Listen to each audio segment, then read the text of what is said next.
เจ้าให้มันทั้งใจทั้งที่ก็รู้ว่าเจ้านั้นต้องมีน้ำตาเมื่อใดเจ้าเจ็บอยากให้เจ้านั้นหันกลับมา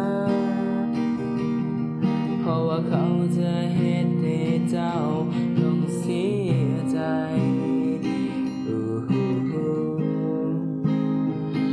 มาห่างกับอ้ายคนนี้จะบ่เหตุให้เสียใจจะรักษาไปแบบนี้และจะหากเจ้าเลื่อยไปขอสัญญาสิบ่เหตุให้เจ็บคือกับคนเก่าฟังเอาไว้ใส่ใจได้แค่มอง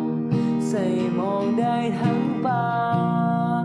ใส่ใจอ้ายนี่นะสิพาไปกินแกงหน่อไม้สิพาไปเลี้ยงควายและขี่รถไถนาและอ้ายขอสัญญาว่าจะมีเพียงแค่น้องนะหากเจ้านั้นหา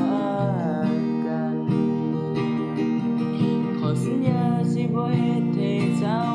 มีน้ำตาสิบ่เหตุให้เจ็บคือกับคนที่ผ่านมาจะมีเพียงเจ้าคนเดียวตลอดเลย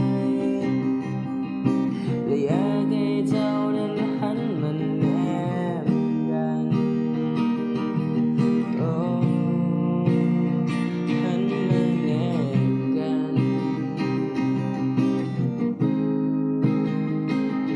ลงหักคนบ่มี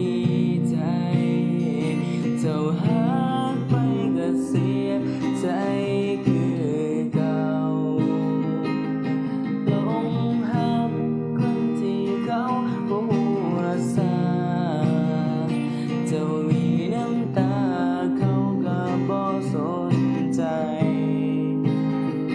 ก็มีแต่อ้ายนี่ล่ะที่คอยเอาใจ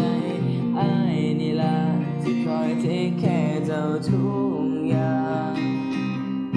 และก็บ่เคยเธอห่างไกลให้เจ้านั้นต้องเหงาใจคอยบอกเวลาเจ้าเสียใจ